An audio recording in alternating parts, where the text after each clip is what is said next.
जय हिंद जय भारत। हाय दोस्तों, कैसे हैं आप सब लोग। उम्मीद करता हूँ कि सब लोग बहुत अच्छे होंगे। मैं भी यहाँ पे बहुत बढ़िया हूँ। इस वीडियो को देखने से पहले एक छोटा सा अनाउंसमेंट मुझे करना है। ये अनाउंसमेंट उन स्टूडेंट्स के लिए है जो मई 2023 और नवंबर 2023 में एग्ज़ाम देने वाले हैं। उनका ये कहना था कि सर सीए फाइनल का आपका नया बैच कब से शुरू होने वाला है। सीए फाइनल का नया रिकॉर्डिंग आपको अवेलेबल होगा जो 3D एनिमेशन में होगा, पूरा एनिमेटेड होगा। रिकॉर्डिंग 3D एनिमेशन में अवेलेबल होगा। 180 आवर्स की क्लासेस होगी और ये अभी से मिलना शुरू हो गया। जैसे जैसे लेक्चर रिकॉर्ड होंगे आपको अवेलेबल होते जाएंगे गूगल ड्राइव फॉर्म में। लेटेस्ट स्टूडियो रिकॉर्डिंग रहेगी जो अमेंडमेंट के साथ में रहेगी।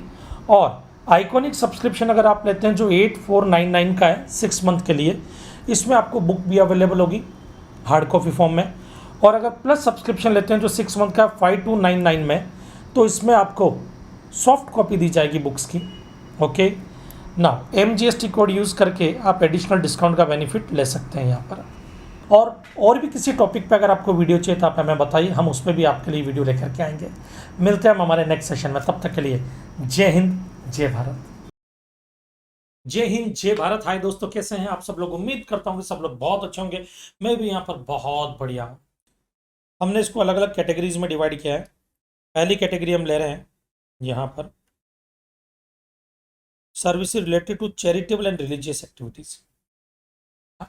हेडिंग को पढ़ करके क्या लगता है कि कोई भी चैरिटेबल एक्टिविटी और रिलीजियस एक्टिविटी जो होगी वो एग्जम्प्ट होगी, उस पर जीएसटी नहीं लगेगा। एग्जाम्पल देता हूं मैं, एग्जाम्पल ध्यान से सुनना।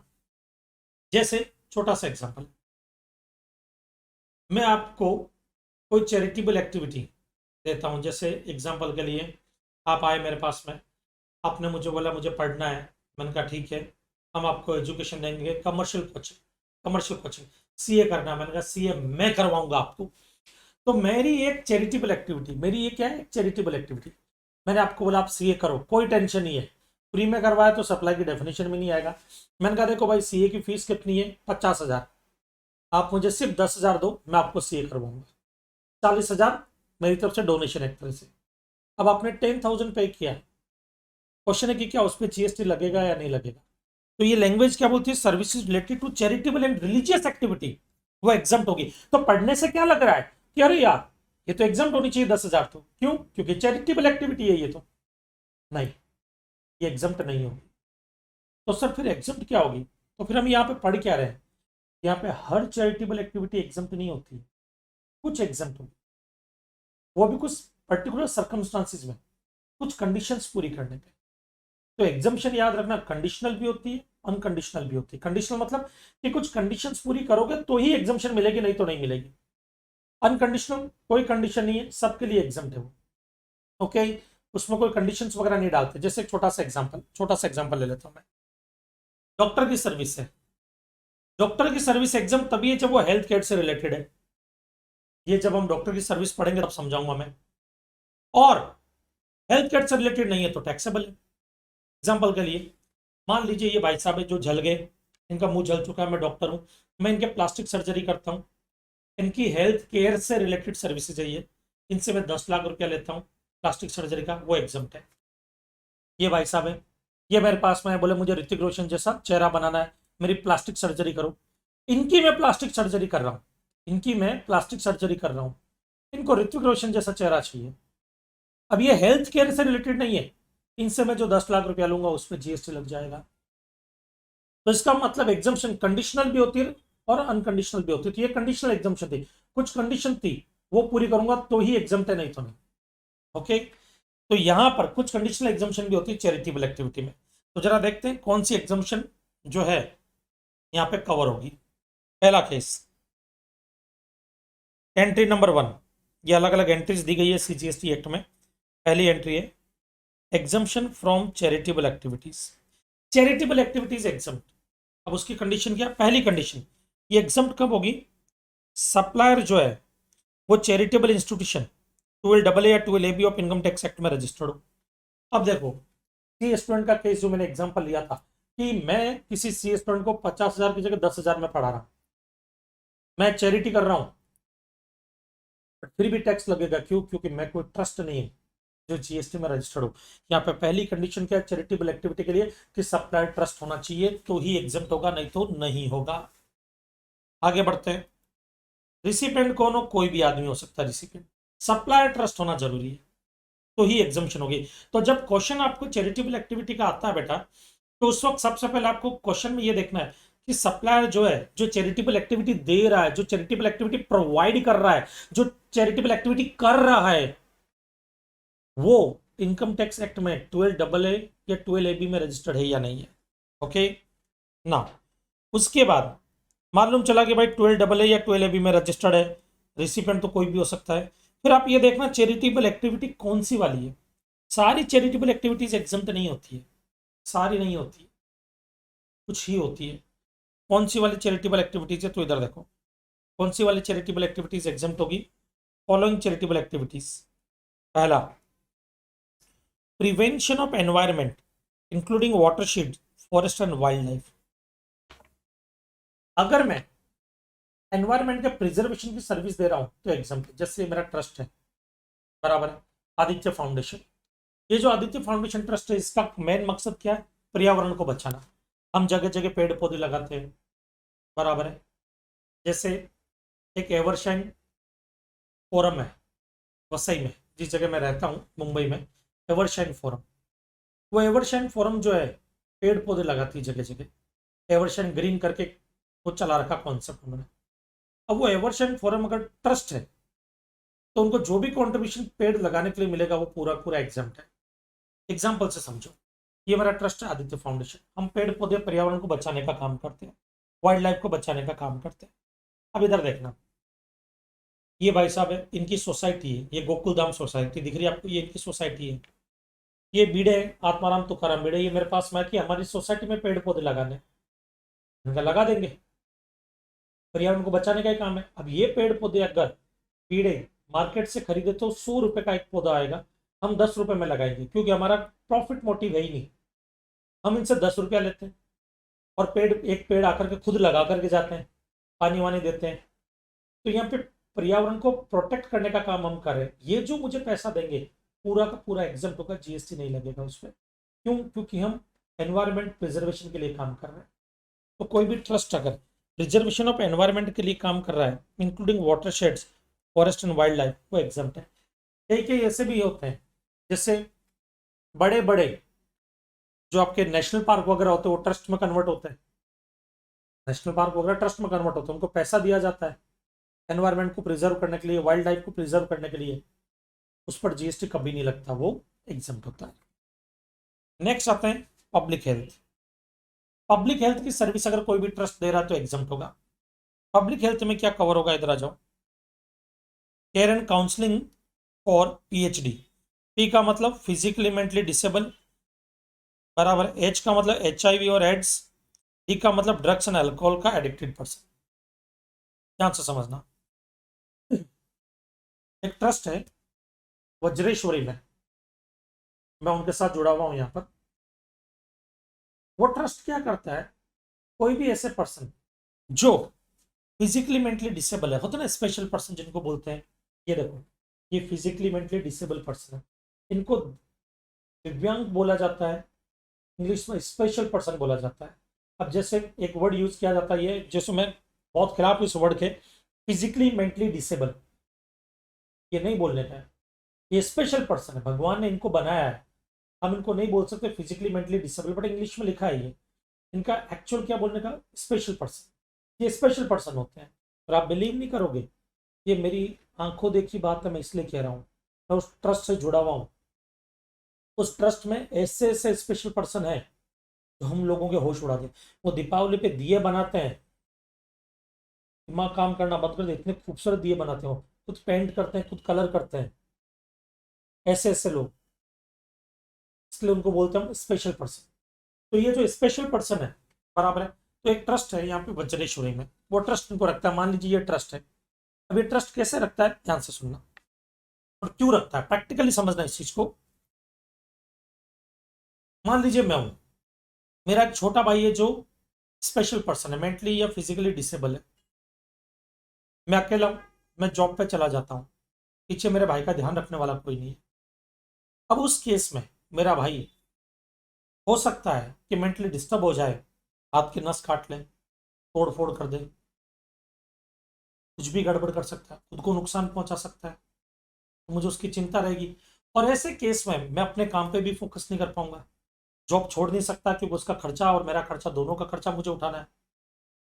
तब ऐसे केस में मैं क्या करता हूँ, ट्रस्ट के पास जाता हूँ। इस ट्रस्ट को मैं बोलता हूँ, मान लो आदित्य फाउंडेशन नाम है इस ट्रस्ट का, आदित्य फाउंडेशन को मैं बोलता हूँ कि जो यहाँ के ट्रस्टी हैं, ये भाई साहब ट्रस्टी हैं, मैं इनको कहता हूँ कि जी मेरा भाई है, इसको आप अपने पास में रखेंगे क्या?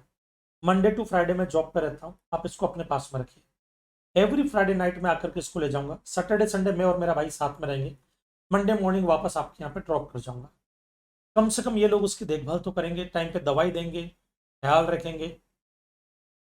उस केस में ये बोलते ठीक है, मैं इनको हर महीने 10,000 रुपीज पे करता हूँ अपने भाई की देखभाल के लिए, जिसमें उसका खाना पीना रहना सब आ जाता है। वो जो 10,000 मैं इनको दे रहा हूँ वो एग्जाम तो उस पर जीएसटी नहीं लगेगा। और मेट्रोपॉलिटन सिटी में होता है बेटा ऐसा, पेरेंट्स जब जॉब पे जाते हैं तो उनका बच्चा अगर स्पेशल पर्सन होता है तो वो क्या करते हैं, मॉर्निंग में ट्रस्ट में छोड़ देते, इवनिंग में आते वक्त उसको वहां से कलेक्ट कर लेते, लेते हुए आते। ओके ना। दूसरा, अफेक्टेड एचआईवी और एड्स। कई ऐसे लोग होते हैं जिनको एड्स हो जाता है, एचआईवी पॉजिटिव होते हैं। वो लोग क्या करते हैं, समाज के बीच में रहते हैं तो दो तरह की मानसिकता होती है। एक तो हीन भावना, जिससे ग्रसित हो जाते हैं वो। इसमें क्या होता है कि वो डिप्रेशन में चले जाते हैं, उनको लगता है कि हम और लोगों की तरह, नॉर्मल लोगों की तरह नहीं है, हमारे को कुछ भी हो सकता है। जबकि एड्स की दवाइयां आ चुकी है आज की तारीख में, लास्ट स्टेज के एड्स में भी पेशेंट बच रहे हैं। तो मतलब ये हो गया कि उनको ये लगता है कि यार हम इस समाज का हिस्सा हैं बट हम इनके जैसे नहीं है, तो इसकी वजह से वो डिप्रेशन में चले जाते हैं। कई बार ऐसा भी होता है कि कई लोग कहते हैं अरे यार मुझे एड्स है, और उनकी मानसिकता खराब हो जाती है, मुझे एड्स और मैं सबको करूंगा। तो वो क्या करते हैं, अपने ब्लड लगी हुई निडल दूसरे लोगों को चुबा करके उनको भी एड्स कर सकते हैं। होता है ऐसा, ऐसा भी होता है, ऐसा रैकेट चलाता बाकायदा है। तो होता क्या है कि जब पेरेंट्स होते हैं उनको पता लगता है हमारे बच्चे को, या घर में किसी को पता लगता है भाई हमारे घर में किसी पर्सन को एड्स है, और एड्स जरूर नहीं कि एक ही वजह से हो, कई वजह से हो सकता है। गलत पेशेंट की सीरीज लगा देने से, बराबर है। और अलग अलग सेक्सुअल जो होते हैं आपके इंटीमेट्स होते हैं उनकी वजह से भी होता है, कि एक आदमी कई लोगों के साथ में जो है इंटीमेट्स होता है तो उसकी वजह से भी हो सकता है।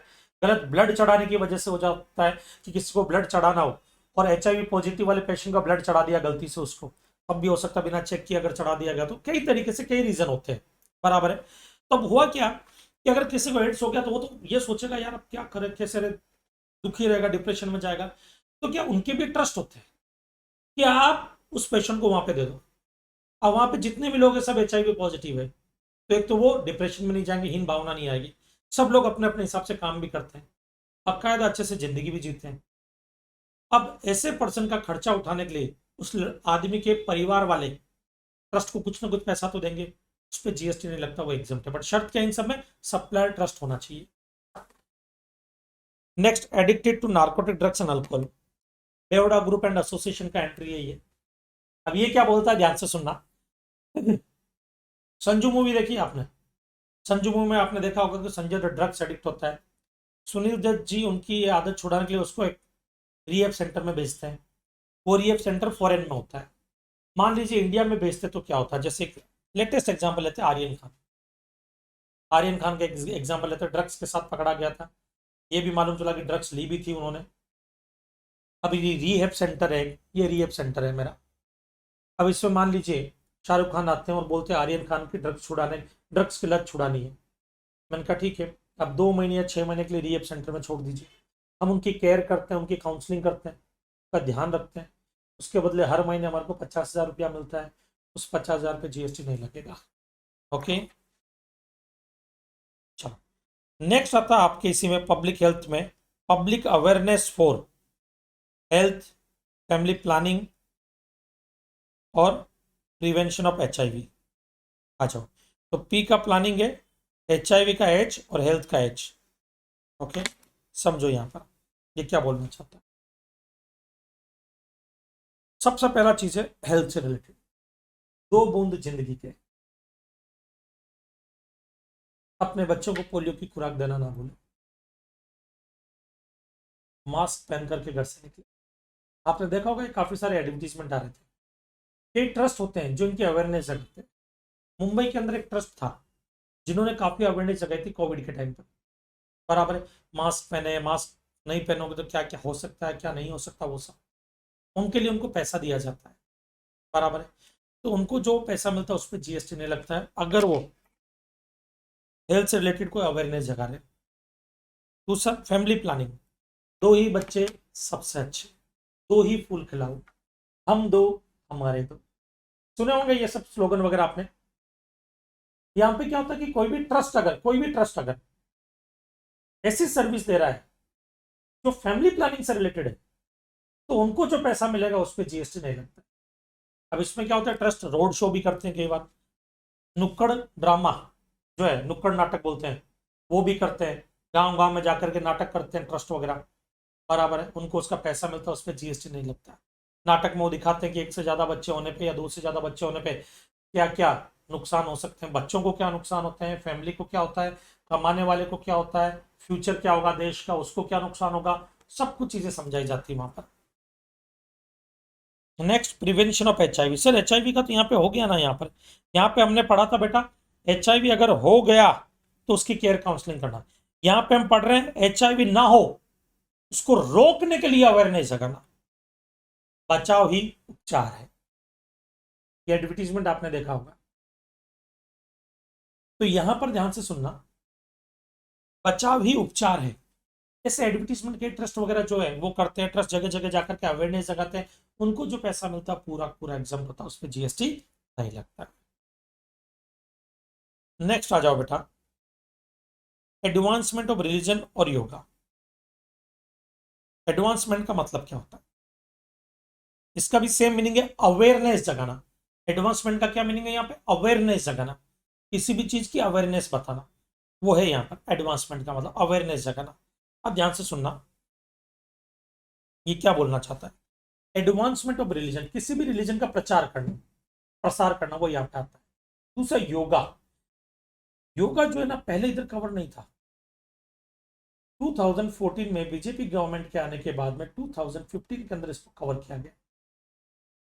ऑब्वियसली हो सकता है बाबा रामदेव जी गए होंगे, जाकर के बोला होगा देखो मोदी जी, कांग्रेस के खिलाफ तो हमने भी नारेबाजी की थी, सरकार आपकी बनी, थोड़ा बहुत कंट्रीब्यूशन तो हमारा भी हो सकता है। तो योगा तो लोगों का भला करता है और योगा से देश का भला होगा, तो उसको एग्जाम किया जाना चाहिए। बात तो सही थी। उन्होंने क्या किया, योगा को चैरिटेबल एक्टिविटी में कवर कर लिया कि योगा की अवेयरनेस जगाना चैरिटेबल एक्टिविटी है। अब उसका इम्पैक्ट क्या हो गया है, देखो बाबा रामदेव जी के शिविर लगे हुए हैं, इस शिविर में जब आप जाते हैं 500, 1000, 1500 रुपए चार्जेस होते हैं। ये एक दिन दो दिन के शिविर होते हैं, ये अवेयरनेस जगा रहे हैं योगा की। वो 1500, 2000, 1500 जो भी रुपया आपसे लिया उस पर जीएसटी नहीं लगता, पूरा पूरा एग्जाम होता है, पूरा का पूरा एग्जाम होता है। ओके, नेक्स्ट आते हैं आपके एडवांसमेंट ऑफ एजुकेशन, मतलब एजुकेशन की अवेयरनेस जगाना, प्रचार करना, और स्किल डेवलपमेंट का प्रचार करना, और एजुकेशन प्रोवाइडेड या एजुकेशन प्रोवाइड करना, किसको, ऑर्फन्स को, अनाथ बच्चे। ये ऑर्फनेज है, ये अनाथ बच्चे खूब सारे। और ये जो ऑर्फनेज है, अब ऑर्फन हाउस का है, मैं यहाँ पे एक एग्जाम्पल देता हूँ आपको, बेस्ट एग्जाम्पल। आप बोलोगे सर आपको इतना कैसे पता है, मैं इनके ही आश्रम से जुड़ा हुआ हूँ बेटा, इसलिए मुझे पता है। मुंबई में भाईंदर एक जगह है और गोराई बीच आता है, वहां पर एक आश्रम है, वहां पर सब अनाथ बच्चे, सब अनाथ बच्चे जिनके पेरेंट्स नहीं, वो वहां पर रहते हैं, अनाथ आश्रम। तो ये जो है ना, ये अनाथ आश्रम, इसका एक एग्जाम्पल देता हूँ मैं आपको। यहाँ पर सब बच्चे रहते हैं, अब वो बच्चे अनाथ है, अब वहां पर उन बच्चों को पढ़ाया जाता है। क्या किया जाता है, पढ़ाया जाता है, सब कुछ एग्जाम, वो तो फ्री में पढ़ाते हैं, तो जीएसटी लगने का तो क्वेश्चन ही रेज नहीं होता। अब यहाँ पे इस एग्जाम्पल से रिलेटेड एक पॉइंट बताता हूँ। मेरा एक ट्रस्ट है, आदित्य फाउंडेशन। दूसरा ट्रस्ट है helping and charitable trust. Helping and का एग्जाम्पल है, तो ये रियल ट्रस्ट है मेरे, हेल्पिंग एंड चैरिटेबल ट्रस्ट है। हेल्पिंग एंड चैरिटेबल ट्रस्ट जो है ना, वो क्या करता है, इस अनाथ आश्रम में जाता है, यहाँ के जो अनाथ बच्चे हैं उनको हम एजुकेशन देते हैं। क्या देते हैं, एजुकेशन। दूसरा, स्किल डेवलपमेंट के कोर्सेज सिखाते हैं, अवेयरनेस जगाते हैं उनकी। सब एग्जाम्प्ट है। अगर मान लीजिए कि बाहर हम एजुकेशन देते हैं, 1000 रुपया लेते हैं, इनसे 50 रुपया लेंगे, उस 50 रुपये क्यों? ताकि इनको भी उसकी कीमत समझ में आए एजुकेशन। तो नॉमिनल फी चार्ज की जाती है, 50 रुपया लेते हैं, उस 50 रुपये पे जीएसटी नहीं लगेगा, वो एग्जाम्प्ट होगा। ओके। दूसरा, फिजिकली मेंटली अब्यूज्ड पर्सन। अभी फिजिकली मेंटली डिस्टर्ब नहीं है, डिसेबल्ड, अब्यूज्ड है। आपने देखो शोषण, शोषण किया गया है, ये नारी है, नारी का शोषण हुआ, ये छोटा बच्चा है, इसका शोषण हुआ, बराबर, एक्सप्लोइटेशन, बराबर। इनको फिजिकली और मेंटली अब्यूज किया गया है इनको। ये भाई साहब है, बुजुर्ग आदमी, इनको फिजिकली मेंटली अब्यूज किया गया है, ये पूरे डिस्टर्ब है। अब ये समाज जो है, या इनके परिवार वाले हो सकते हैं, समाज वाले हो सकते हैं, पड़ोसी हो सकते हैं, जो भी हो, जिनकी वजह से टेंशन में रहते हैं, दुखी दुखी रहते हैं, ये अपनी मानसिक तनाव की वजह से पागल भी हो सकते हैं। तो गवर्नमेंट ने क्या बोला कि अगर कोई भी ट्रस्ट इनको सर्विस देगा, इनको एजुकेशन देगा, ताकि अपने डर को बाहर निकाले, अपने पैरों पे खड़े हो सके, इनको स्किल डेवलपमेंट की अवेयरनेस जगाएगा, उस ट्रस्ट को ये जो फी पे करेंगे वो एग्जाम्प्ट होगी। तो यहाँ पे भी नॉमिनल फी ली जाती है, कि ऐसे ट्रस्ट होते जो फीस लेते ही नहीं है, जो नहीं लेते उन पे तो जीएसटी लगेगा ही नहीं, जो लेते हैं नॉमिनल फी वगैरह वो एग्जाम्प्ट हो जाएगी। नेक्स्ट आते प्रिजनर, जेल में बंद। संजय दत्त जेल में बंद थे, तो आपको मालूम है जब वो जेल में बंद थे तो उन्होंने पेपर बैग्स बनाए थे, ये पेपर बैग जो न्यूज़पेपर वगैरह से बनाए जाते हैं, संजय दत्त ने जेल में बैठ करके बनाए थे। तो जो जेल में आदमी रहता है ना, गवर्नमेंट क्या करती है कि सोचती है कि भाई ये आदमी जेल से जब छूट करके जाएगा तो बाहर अपनी जीविका कैसे चलाएगा। कई कई लोग 19-20 साल की उम्र में जेल में चले जाते हैं और फिर 35-36 के होकर के निकलते हैं, बाहर आकर के अब क्या करेंगे, आता तो कुछ भी नहीं है, सीखने वाली उम्र तो चली गई उनकी जेल में। तो जेल में उन लोगों को स्किल डेवलपमेंट की अवेयरनेस जगाई जाती है, कोर्सेज सिखाए जाते हैं, एजुकेशन प्रोवाइड की जाती है। तो उनको जो ट्रस्ट, अगर कोई एजुकेशन दे रहा है, कोई ट्रस्ट उनको एजुकेशन दे रहा है, स्किल डेवलपमेंट की अवेयरनेस जगा रहा है उनके लिए, उसको जो पैसा मिलता है वो एग्जाम्प्ट होता है। मान लो, मान लो कोई ट्रस्ट जो जेल में जाता है, ये जेल में कैदी है, इन कैदियों को एजुकेशन दे रहा है, उसके बदले उनको हर कैदी का 100 रुपया मिलता है, वो जरूर नहीं वो कैदी दे, गवर्नमेंट भी दे सकती है, कोई भी दे सकता है, 100 रुपया मिलता है कंसिडरेशन, वो एग्जाम्प्ट होगा, उस पर जीएसटी नहीं लगेगा। Okay. Old age person in rural area, ये देखो ये कंडीशनल एग्जाम्पशन आ गई, ध्यान से सुनना। इन्होंने क्या बोला, रूरल एरिया में, एक ये है मुंबई मेट्रो सिटी, एक रूरल एरिया गांव। ये एक बुजुर्ग जो मुंबई में, बराबर, जिनकी एज है 70, ये एक बुजुर्ग जो गांव में जिनकी एज है 70। मेरा एक ट्रस्ट है, दोनों ही ओल्ड एज पर्सन पढ़ना चाहते हैं। मैंने इनको बोला बाबा जी पढ़ करके क्या करोगे, बोले बेटा पढ़ लेंगे तो गीता, कुरान, बाइबल ये सब पढ़ सकते हैं, पढ़े लिखे होंगे तो लेटर वगैरह कोई आता है, न्यूज़पेपर आता है, कुछ खबरें ही पढ़ लेंगे, तो थोड़ी बहुत एजुकेशन चाहिए हमारे को। इनका बात तो सही है, और गवर्नमेंट इनको प्रमोट करती है कि भाई नहीं एजुकेशन मिलनी चाहिए इनको भी। मैंने कहा डन। मैं मुंबई के अंदर ये ओल्ड एज पर्सन है जिनकी एज 60+ है, मतलब 70 है, इनसे मैं 60 नहीं 65+, सॉरी 65+, इनसे जो मैं पैसा लूंगा उस पर जीएसटी लगेगा। लेकिन गांव में जो ये भाई साहब है, ये जो दादाजी है जो 70 की एज के, इनको जो मैं एजुकेशन की सर्विस दे रहा हूँ या स्किल डेवलपमेंट अवेयरनेस की सर्विस दे रहा हूँ, उसके बदले जो मैं इनसे पैसा लूंगा वो एग्जम्प्ट है। क्यों? क्योंकि रूरल एरिया में 65+ वाले को अगर आपने एजुकेशन या स्किल डेवलपमेंट अवेयरनेस की सर्विस दी, एजुकेशन की अवेयरनेस की सर्विस दी, बराबर है, एडवांसमेंट ऑफ एजुकेशन, वो एग्जम्प्ट होगा। अर्बन एरिया में दी तो एग्जम्प्ट होगा, ये नहीं लिखा, तो वो टैक्सेबल होगा। क्यों? क्योंकि देखो ओल्ड एज पर्सन होना चाहिए, इन रूरल एरिया होना चाहिए, और एज 65+ होना चाहिए, तो ही एग्जम्पशन मिलेगी, अदरवाइज। समझ में आया? एग्जम्पशन समझा? दैट्स गुड ना। नेक्स्ट आते हैं एंट्री नंबर 13 में। एंट्री नंबर 13 क्या बोलता है? Religious services provided by a person. ये रिलीजियस सर्विसेज की बात कर रहे हैं, जिसमें पहली एंट्री 13A टू से 13B। 13A क्या बोलती है? सप्लायर कोई भी आदमी हो, रिसिपिएंट कोई भी आदमी हो, सर्विस कौन सी? Conduct of any religious ceremony, वो एग्जाम्प्ट होगी। चलो आ जाओ जरा समझते हैं। छोटा सा एग्जाम्पल है, इधर देखना। मान लीजिए मैं एक पंडित हूं, और मानना क्या मैं हूं पंडित। ओके, मैं एक पंडित हूं और ये जो भाई साहब है इनको शादी करनी है, ये जो बहन जी इनके साथ में। ओके, अब इनको शादी करनी है तो इन्होंने मुझे बुलाया, बोले गौड साहब पंडित जी आप ही को बनना है। मैंने कहा ठीक है, ये जो मुझे दक्षिणा देंगे वो एग्जाम है। क्यों? क्योंकि मैं एक रिलीजियस सेरेमनी परफॉर्म कर रहा हूं यहाँ पे, और रिलीजियस सेरेमनी परफॉर्म करने की सर्विस एग्जाम होती है। ध्यान देना, मान लीजिए कि आपका जन्म हुआ, आपके पिताजी ने मुझे बुलाया कि गौड साहब आप पंडित जी हो, आप ही को हमारे बच्चे का या बच्ची का नामकरण संस्कार करना होगा, और मैंने आपका नामकरण संस्कार किया। मैंने कहा ये नाम रखो, बड़ा होकर के महान महान प्रोफेसर से ये सीए की शिक्षा ग्रहण करेगा या शिक्षा ग्रहण करेगी। देखो इसको बोलते पब्लिसिटी करना खुद की। अब यहां पर आपने आपका नामकरण संस्कार में मैं आया, नामकरण संस्कार हुआ, उसका मेरे को फीस मिली, पैसा मिला, दक्षिणा मिली, वो एग्जाम। आप बड़े हुए, घर वालों ने आपको बोला कि कुछ करो, आपने बोला जी मैं कुछ करना चाहता हूं। बोले क्या करना चाहते हो? आपने बोला कि शादी करना चाहता हूं। अब आपकी शादी है, मैं आया आपके पास में। ओके, मैं कौन पंडित जी, शादी करवाई, जो दक्षिणा मिलेगी एग्जाम। शादी के बाद में आपका सीए भी कंप्लीट हो गया, आप प्रैक्टिस में आते हैं। ये एक ऑफिस है, आप अपना ऑफिस शुरू कर रहे हैं, इस ऑफिस के इनोग्रेशन कर रहे हैं, तो गृह प्रवेश या ऑफिस का इनोग्रेशन वगैरह होता है तो पंडित जी को बुलाते हैं। तो आप अपने ऑफिस के इनोग्रेशन में पंडित जी को पूजा करने के लिए बुलाया, मैं आया, मैंने पूजा की, जो दक्षिणा लूंगा वो एग्जम्प्ट है। ये मौलवी साहब निकाह करवाते हैं, बराबर है, निकाह करवाते तो उस वक्त उनको जो फीस मिलती है वो पूरी पूरी एग्जम्प्ट है। ये हमारे चर्च के पॉप पादरी जी, फादर, ये जो चर्च में शादी करवाते हैं फादर, इनको जो पैसा मिलता है वो पूरा पूरा एग्जम्प्ट होता है।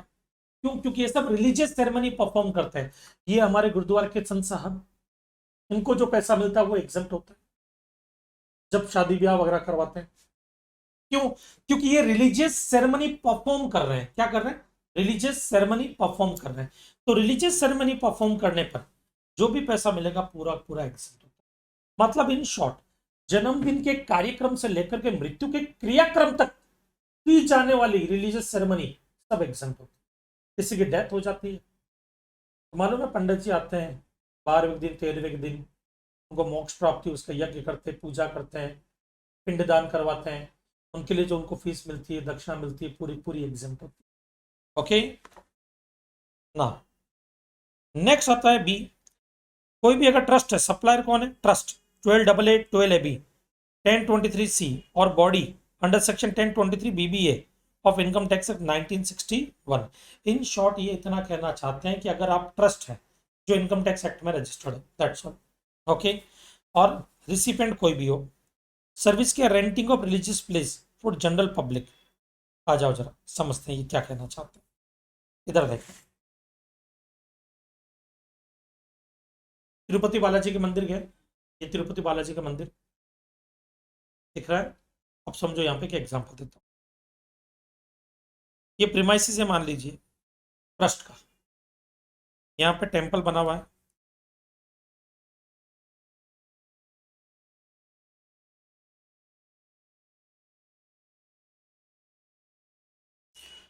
और ये प्रीमाइसिस पूरा ट्रस्ट का है, टेम्पल भी ट्रस्ट का है। ओके, यहाँ पे कुछ रूम्स बना रखे हैं,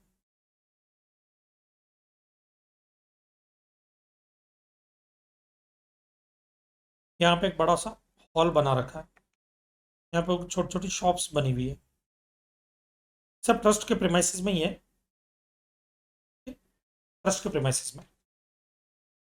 अब ध्यान से सुनना, सबसे पहले रूम की बात करते हैं। आप कभी भी कोई भी मंदिर मस्जिद वगैरह में कहीं पे भी जाते हैं जहाँ पे आप रुकते हैं, तो नाइट स्टे करने के लिए आपके पास में 2-3 ऑप्शन होते हैं। किसी होटल में जाकर के बुकिंग कर लो, वहां पे रह जाओ, या कोई धर्मशाला वगैरह आसपास में तो वहां पे रुक जाओ, या उसी पर्टिकुलर मंदिर मस्जिद के प्रेमाइसिस के अंदर रूम बने होते हैं जो ट्रस्ट के होते हैं, वो कुछ चार्जेस लेकर के आपको वहां पे रुकने देते हैं, आप वहां पे रुक जाओ। मैं उन रूम्स की बात कर रहा हूँ जो ट्रस्ट के प्रेमाइसिस में, जो जो ट्रस्ट की प्रॉपर्टी है। अब आप तिरुपति बालाजी के मंदिर में दर्शन करने के लिए गए तो आपने नाइट स्टे करने के लिए उसी ट्रस्ट के रूम लिए। अब इनका जो रूम है इसका रेंट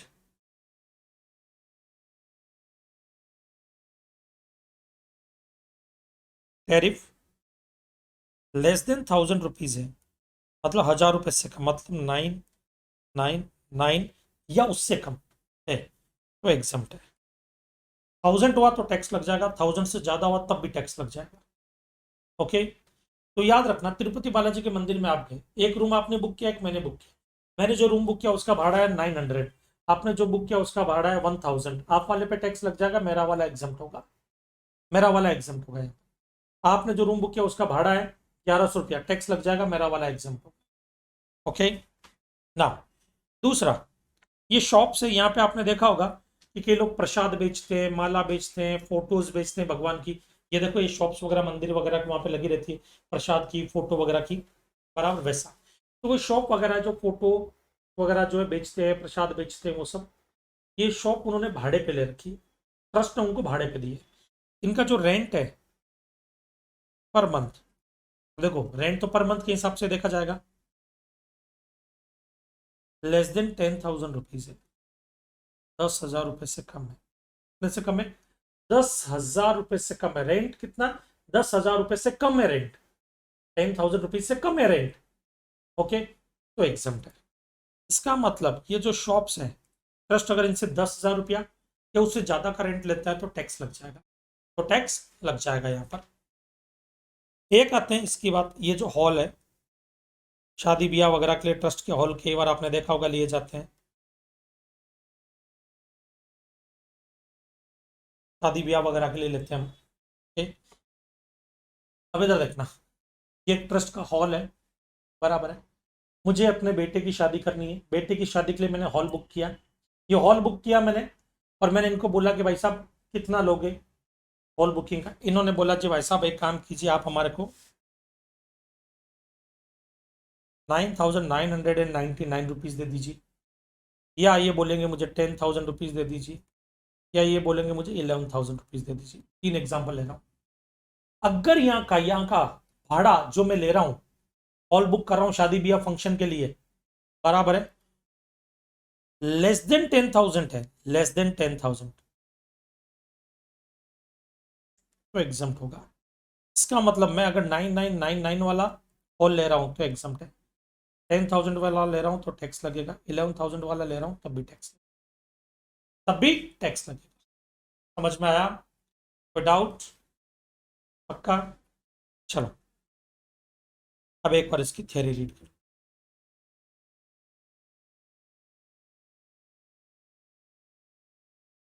एग्जाम्शन कब होगी? Charges for renting of premises, community hall, kalyana mandapam और open area and the like are less than 10,000 per day. ये 10,000 रुपया पर डे है, 10,000 रुपया पर डे। ऑब्वियसली है, शादी ब्याह केवल कोई महीने भर के लिए तो बुक करेंगे नहीं, तो पर डे के हिसाब से देखेंगे, वहां पे 10,000 से कम होना चाहिए। जबकि शॉप वगैरह के लिए 10,000 से कम पर मंथ देखा जाएगा, रूम वगैरह के लिए 1,000 से कम होना चाहिए per day, per day. Renting of rooms are less than ₹1,000 per day. Renting of shop और अदर स्पेस फॉर बिजनेस और commerce are less than 10,000 per month, per month. और ये क्या है? Renting of religious place for general public, general public के लिए open है, तो कोई भी वहां पे जाकर के रह सकता है। ऐसा नहीं कि वो जो रूम बने हुए हैं ट्रस्ट के, वहां पे कोई पर्टिकुलर लोग ही रहेंगे, नहीं, कोई भी आम आदमी जाकर के पैसा देकर के रुक सकता है उन रूम्स वगैरह में। ओके, नेक्स्ट आते हैं रिलीजियस पिलग्रिमेज सर्विसेज। ये क्या होती है, ध्यान से समझो ना। Entry number 60, religious pilgrimage services. ध्यान से सुनना, हमारे दो ऐसे तीर्थ स्थल है जो इंडिया के बाहर है। एक कैलाश मानसरोवर, बराबर है, दूसरा हज।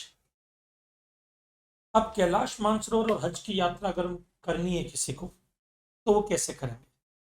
जैसे एग्जांपल के लिए, एक है राम जिनको कैलाश मानसरोवर की यात्रा करनी, एक है रहीम जिनको हज की यात्रा करनी। इनके पास में दो ऑप्शन है। पहला, कैलाश मानसरोवर की यात्रा करने के लिए कुमाऊं कुमाऊं विकास मंडल निगम होता है, जो कुमाऊं मंडल विकास निगम, ये उत्तराखंड के अंदर है, ये कैलाश मानसरोवर की यात्रा करवाते हैं। और हज की यात्रा हज कमेटी करवाती है, हज कमेटी।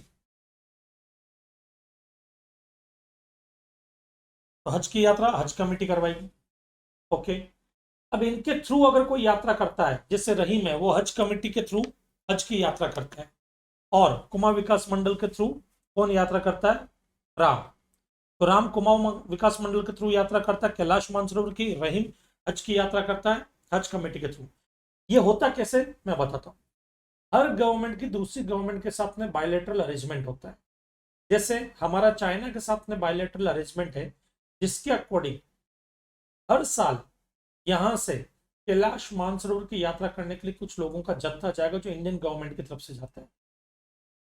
और उन लोगों को जिनको कैलाश मानसरोवर की यात्रा करनी है, वो लोग कुमाऊं विकास मंडल में अपना नाम वगैरह देते हैं, लकी ड्रॉ निकलता है उनमें से, वो लोग जाते हैं। उसके लिए उनको कुछ नॉमिनल फी वगैरह पैसा वगैरह देना पड़ता है, वो पैसा एग्जाम्प्ट है, उस पर जीएसटी नहीं लगेगा। तो कैलाश मानसरोवर की यात्रा अगर कुमाऊं विकास मंडल निगम के थ्रू आपने की है और जो पैसा उनको दिया, उस पर जीएसटी नहीं लगेगा। वैसे ही सऊदी अरब में भी हमारा बायलैटरल अरेंजमेंट है, जिसमें हमारे यहाँ से हज की यात्रा के लिए एक जत्था जाता है हर बार। और जब वो यहाँ से यात्रा के लिए जत्था जाता है, यहाँ से जब लोग जाते हैं यहाँ से, तो उस केस में हज कमेटी उनसे पैसा चार्ज करती है, नॉमिनल अमाउंट चार्ज करती है, उस पर जीएसटी नहीं लगता, वो एग्जाम्प्ट होता है। अब यहाँ पे एक और एग्जाम्पल है, मैं एमजी, मैं एक प्राइवेट टूर ऑपरेटर हूँ। कैलाश मानसरोवर और हज, ये मिस्टर राम, मिस्टर रहीम। मिस्टर रहीम ने मुझे 1 लाख रुपया दिया हज की यात्रा के लिए, मैं प्राइवेट टूर ऑपरेटर हूँ। मिस्टर राम ने मुझे कैलाश मानसरोवर की यात्रा के लिए 1 लाख रुपया दिया, ये टैक्सेबल होगा, इस पर टैक्स लगेगा, ये टैक्सेबल होगा। ओके, इसको टैक्सेबल माना जाएगा। क्यों? क्योंकि स्पेसिफाइड ऑर्गेनाइजेशन के थ्रू अगर वो यात्रा कंडक्ट हो रही है तो ही एग्जाम्प्ट होगा। और यहाँ पे स्पेसिफाइड ऑर्गेनाइजेशन कौन सा है?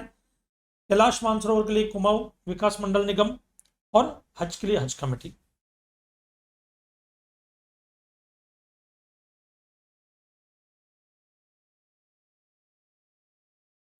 स्पेसिफाइड ऑर्गेनाइजेशन कुमाऊं मंडल विकास निगम लिमिटेड और हज कमेटी, ये सप्लायर है, ये किसी को भी सर्विस देते हैं। Religious pilgrimage facilitated by government of India under bilateral arrangement.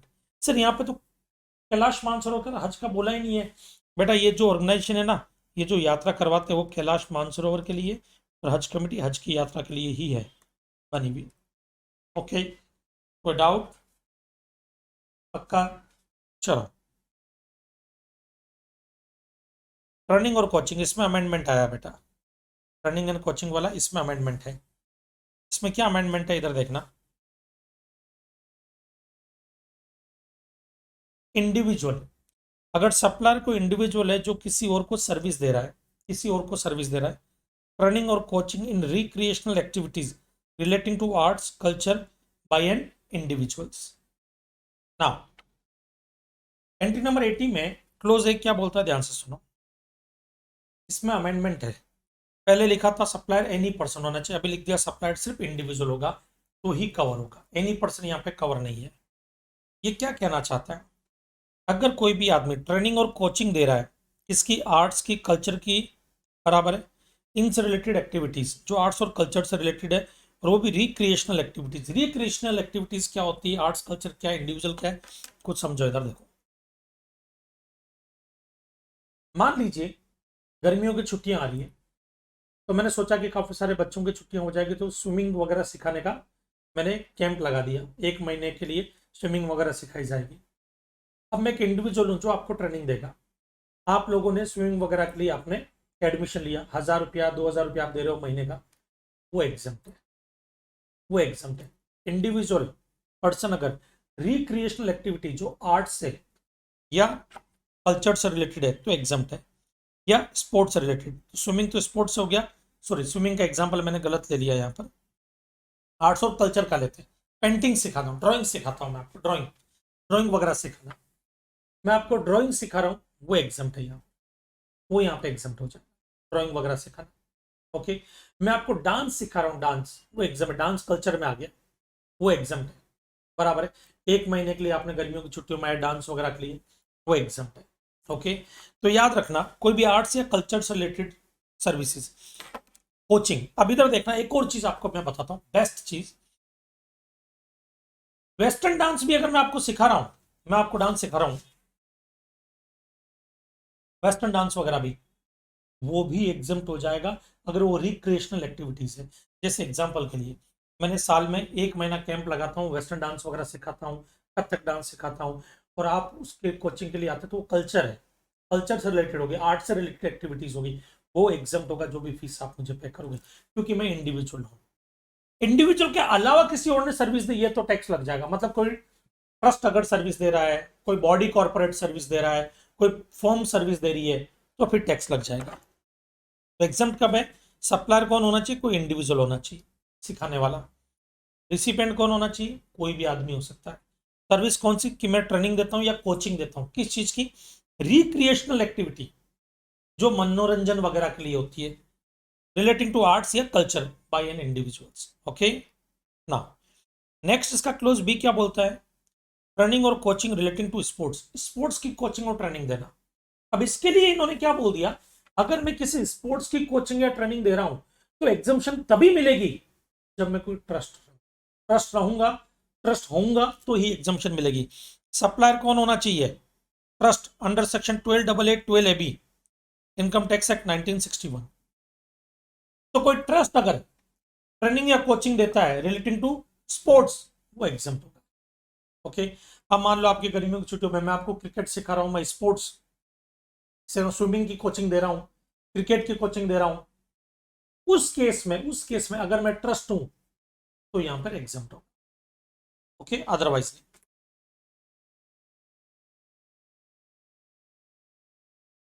Entry number 9D, 9D आपके old age home services. Old age home run by central government, state government, trust under section 1288 12 AB of the income tax act 1961। ये supplier है। Recipient कौन? Any person resident as जिसकी 60 years और मोर। चलो आ जाओ जरा देखते हैं।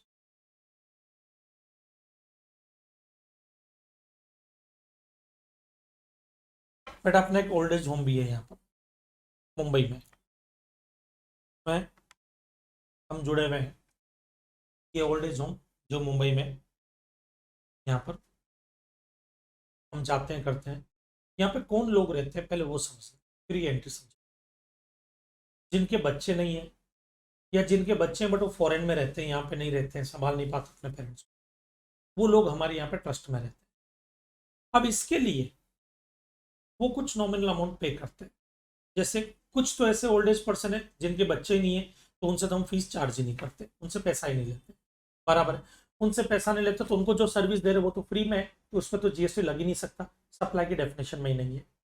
लेकिन कई ऐसे ओल्ड एज पर्सन है जिनके बच्चे फॉरेन में रहते हैं, हर महीने वो हमारे ट्रस्ट को 10,000 15,000 यूं पे कर देते हैं। उनके पेरेंट्स की देखभाल करनी होती है, ध्यान रखना होता है, खाना वाना दवाई वगैरह टाइम पे देनी होती है, केयर वगैरह करनी होती है, वो हम यहाँ पर करते हैं। उसके लिए जो हमारे को 10,000 या 15,000 पे किए गए हैं वो एग्जाम्प्ट होंगे, उस पर जीएसटी नहीं लगेगा। कब नहीं लगेगा? कब नहीं लगेगा? अगर हम कौन है?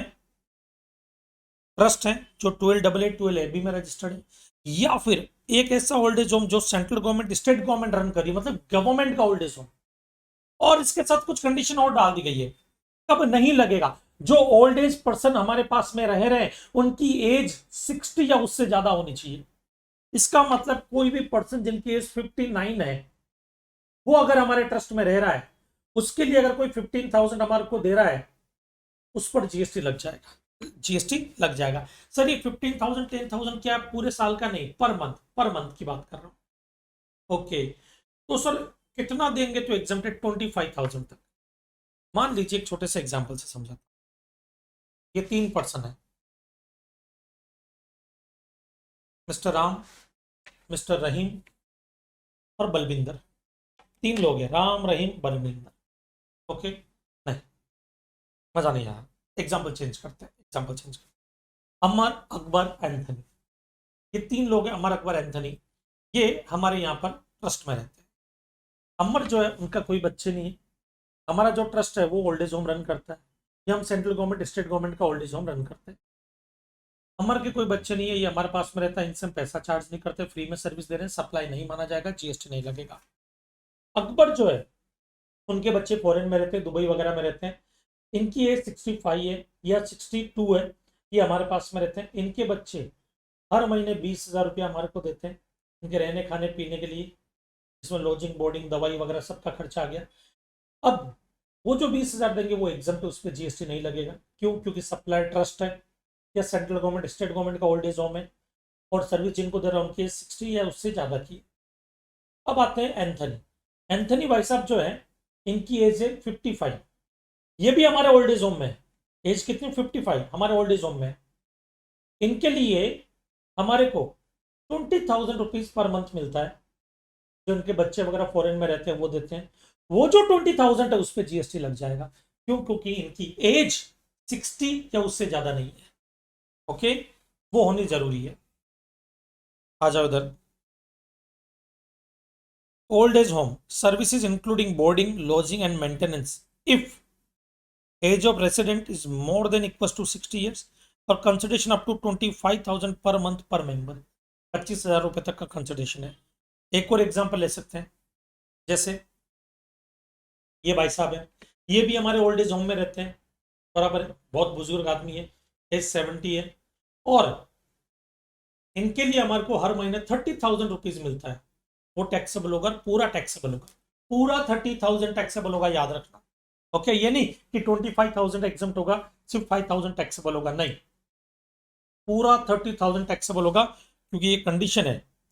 कंडीशन पूरी नहीं करते तो पूरा टैक्सेबल होता है। कंडीशन क्या? कंसिडरेशन 20,000 रुपए तक ही होना चाहिए, उससे ज्यादा नहीं। उससे ज्यादा हुआ तो मतलब पूरा टैक्सेबल। ओके, कोई डाउट? पक्का? श्योर? नाउ फ्रेंड्स, जैसा कि अभी आप लोगों ने एग्जाम्शन और चैरिटेबल एक्टिविटीज को अच्छे से समझ लिया, उसका डिटेल में ऑपरेशन कर लिया, अब उसके कुछ एग्जाम्पल्स और क्वेश्चंस हम यहाँ पे डिस्कस करते हैं ताकि हमारा कॉन्सेप्ट और ज्यादा मजबूत हो जाए। ये सब एग्जाम्पल आपके आईसीएआई के एग्जाम्पल्स हैं। एग्जाम्पल नंबर 3, अजय फाउंडेशन है चैरिटेबल ट्रस्ट। सबसे पहले तो अंडरलाइन कर लो, सप्लाइड जो चैरिटेबल ट्रस्ट है, registered under GS under section 12AB of the income tax act 1961। चाहे 12AA में रजिस्टर्ड हुआ हो या 12AB में रजिस्टर्ड है अभी। Okay, organize a meditation camp for the old age people, old age person के लिए। GST would be exempt. क्या जीएसटी यहाँ पे एग्जेम्प्ट होगा? बिल्कुल, जीएसटी वुड बी एग्जेम्प्ट। क्यों एग्जेम्प्ट होगा इधर समझना। ये एग्जाम्पल है, जीएसटी एग्जेम्प्ट होगा, उसका रीजन क्या है? तो जीएसटी तो तब एग्जेम्प्ट होगा ना जब ओल्ड एज पर्सन, ये 65 प्लस होगी, रूरल एरिया में होगा। बेटा वो तब होता है जब आप एजुकेशन की सर्विस दे रहे हैं, स्किल डेवलपमेंट के एडवांसमेंट की सर्विस दे रहे हैं, एजुकेशन के एडवांसमेंट की सर्विस दे रहे हैं, तब आपको देखना है कि ओल्ड एज पर्सन जिनकी एज 65 प्लस हो, रूरल एरिया में अगर सर्विस दी जा रही है तो एग्जाम्प्ट होगा। यहां पर आप एजुकेशन या advancement of education skill development की सर्विसेज नहीं दे रहे हैं। यहाँ पे आप किसकी सर्विस दे रहे हैं? यहाँ पे आप किसकी सर्विस दे रहे हैं? मेडिटेशन की। और मेडिटेशन योगा में हो, योगा चैरिटेबल एक्टिविटी में कवर होता है। ओके, वो किसी को भी दिया जाएगा, एग्जाम्प्ट होगा। सिर्फ सप्लाई ट्रस्ट होना जरूरी है, तो सप्लाई ट्रस्ट है, GST would be exempt on the same as service provided by entity registered under section 12AB of the income tax act 1961 by way of advancement of religion, spirituality और yoga are exempt. Question लेते हैं, इधर आ जाओ।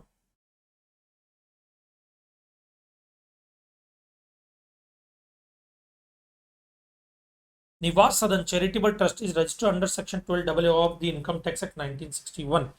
सबसे पहले तो निवास सदन चैरिटेबल ट्रस्ट है जो 12AA में रजिस्टर्ड है। It owns and manage a temple located at Mathura mean for general public. उनका एक मंदिर है, बराबर है, इसका ट्रस्ट का एक मंदिर है जो मथुरा में है, और वो जनरल पब्लिक के लिए। The temple compound has residential dwelling rooms, Kalyan Mandapam, halls and shops. अब वो जो टेम्पल है, उस टेम्पल में खूब सारी शॉप्स भी हैं, रूम्स भी है रहने के लिए, कल्याण मंडप मतलब हॉल वगैरह भी है, हॉल वगैरह। Okay, it provides the following information relating to supply of its services for the month of August 2022। You are required to compute the total taxable value of the supply for the month of August 2022, assuming that the given amounts are exclusive of GST. अब आपको ये बताना है यहाँ पर कि भाई tax किस पे लगेगा, किस पे नहीं लगेगा, टोटल टैक्सेबल वैल्यू क्या होगी। तो आपको ये पता होना चाहिए कौन सा केस एग्जाम्प्ट होगा। तो आपने पढ़ा था कि अगर कोई भी ट्रस्ट जनरल पब्लिक के लिए कोई रूम्स वगैरह अगर रहने के लिए देता है तो 1000 रुपीज से कम पर डे का है रेंट बराबर, तो एग्जाम्प्ट होगा, 1000 से कम होना चाहिए। अगर हॉल वगैरह आपने लिया है तो हॉल वगैरह के लिए उन्होंने क्या बोला कि 10,000 से कम होना चाहिए पर डे का, तो एग्जाम्प्ट होगा। और अगर शॉप वगैरह रेंट पे लिए तो 10,000 से कम होना चाहिए रेंट पर मंथ का, तो एग्जाम्प्ट होगा। तो रेंटिंग ऑफ रेसिडेंशियल ड्वेलिंग, इसको एक बार के लिए मैं छोड़ता हूँ, आगे आता है renting of rooms for pilgrimage. अब पिलग्रिम्स के लिए आपने दिया जो शरणार्थी वगैरह जो रहने के लिए लोग आते हैं, जो श्रद्धालु वगैरह, नॉट शरणार्थी, श्रद्धालु वगैरह जो आते हैं उनको आप रहने के लिए रूम दे रहे हैं और चार्ज कितना ले रहे हैं, 1200 रुपया, जो 1000 से कम नहीं है, तो ये टैक्सेबल है, इस पर टैक्स लगेगा। Renting of rooms for devotees, charge rupees 750 rent है, एग्जाम्प्ट है ये, क्यों, 1000 से कम है। Renting of Kalyan Mandapam, charges per day 15,000, अब पर डे 10,000 से कम होता तो एग्जाम्प्ट होता, 15,000 है, टैक्सेबल है। Renting of hall, charges per day 7,500, exempt होगा। हॉल कल्याण मंडपम का 10,000 से कम होना चाहिए पर डे का, तो एग्जाम्प्ट होता है, यहाँ पे 7,500 है, एग्जाम्प्ट है। Renting of shop for business, charges per day 9,500, अब बिजनेस के लिए आपने शॉप रेंट पे दी, एग्जाम्प्ट। चार्जेस एक्चुअली बेटा ये पर डे नहीं पर मंथ होगा, यहाँ पर इसको पर मंथ कर देना, पर मंथ होगा ये, पर मंथ कर देना, पर मंथ एग्जाम्प्ट हो जाएगा। पर डे होगा तो फिर तो ये टैक्स लग जाएगा यहाँ per month. Renting of shops for business, charges per month 12,000, ये टैक्सेबल हो जाएगा, ये टैक्सेबल हो जाएगा। ओके, अब जरा आप टोटल देखो कितना टैक्सेबल वैल्यू आ रही है आपके, 8 लैक्स, 12 लैक्स, 7.5 लैक्स, टोटल 27.5 लैक्स आपके टैक्सेबल, इसमें टैक्स लगेगा। ओके, 27,50,000, यहाँ पे ये चेंज कर देना, ये पर डे नहीं पर मंथ होगा, पर डे होगा तो फिर ये टैक्सेबल हो जाएगा बेटा ना। एक और आ जाते हैं, conduct of any religious ceremony, जिज्ञासा Jain, a priest charges 12,000 for conducting religious ceremony on the birthday of the Ghanshyam and sons, Ghanshyam sons, sorry Ghanshyam and sons नहीं, घनश्याम सन्स, घनश्याम जी के बेटे हैं। जिज्ञासा जैन जो है वहां पे प्रीस्ट बन करके गई, पंडित बन करके गई और वहां पर रिलीजियस सेरेमनी परफॉर्म की, जिसके लिए 12,000 लिया, पूरा का पूरा एग्जाम्प्ट हो जाएगा। रिलीजियस सेरेमनी परफॉर्म करना एग्जाम्प्ट होता है हमेशा। ओके, एक और ले लेते हैं, ट्रेनिंग और कोचिंग इन रिक्रिएशनल एक्टिविटी। अब रिक्रिएशनल एक्टिविटी में आपने देखा होगा कि दो केस थे, कोई भी इंडिविजुअल अगर जो है वो आर्ट्स या कल्चर इनसे रिलेटेड रिक्रिएशनल एक्टिविटी प्रोवाइड करता तो एग्जाम्प्ट होता है। दूसरा एक आपने देखा था ट्रस्ट, जो 12 AA या 12 AB में रजिस्टर्ड हो, ये अगर स्पोर्ट्स की कोचिंग देता है तो एग्जाम्प्ट होता है। स्पोर्ट्स के लिए ट्रस्ट होना जरूरी है 12 AA या 12 AB में। आ जाओ, कुश्ती संस्थान, a charitable trust registered under section 12AB of the Income Tax Act 1961 has organized a basket running camp for teenagers, GST would be exempt। क्यों, क्योंकि भाई टीनेजर्स को कैंप दिया तो टीनेजर्स को कोचिंग दे रहे हैं और सप्लायर कौन है, ट्रस्ट है।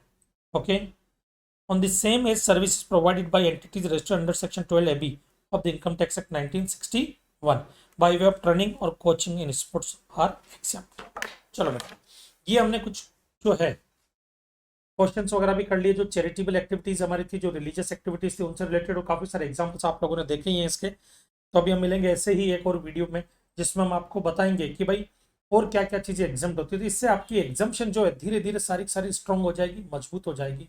और अगर आपको ये डिटेल वीडियो चाहिए, पूरा का पूरा एग्जाम्पशन का वीडियो चाहिए, तो आप कमेंट बॉक्स में लिख करके बताइए कि आपको एग्जाम्पशन का वीडियो चाहिए।